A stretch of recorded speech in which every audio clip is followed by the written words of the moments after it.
Second time पढ़ा। हमारे देश में आजकल सभी शहरों में अच्छे पुस्तकालय हैं। हमारे देश நம்ம நாட்டில் இன்றைக்கி எல்லா நகரங்கள்லையுமே நல்ல லைப்ரரிஸ் இருக்குது, நல்ல நூலகங்கள் இருக்குது।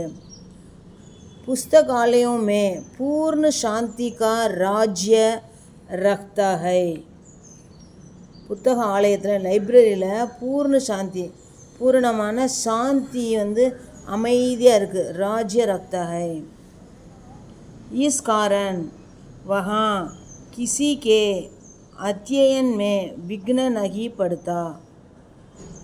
इस कारण இந்த காரணத்தினால वहाँ அங்கே किसी के யாருடைய அத்தியன ஸ்டடி படிப்புக்கும் विघ्न नहीं पड़ता इடையூறு இருக்காது, डिस्टर्बेंस இருக்காது।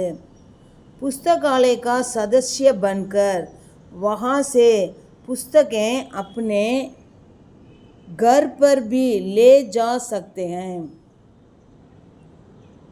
நூலகத்தில் லைப்ரரியில் சதஸ்யனா மெம்பர், உறுப்பினராயிட்டு அங்கேருந்து புத்தகங்களை தங்களுடைய வீட்டுக்கும் எடுத்து கொண்டு வரலாம்। फिर उसे वापस कर दूसरी किताब कर लाकर पढ़ सकते हैं। அப்புறம் பிறகு உசே வாபஸ் கர், அதை திருப்பி கொடுத்துட்டு இரண்டாவது வேறு ஒரு புத்தகத்தை வீட்டுக்கு கொண்டு வந்து படிக்க முடியும்।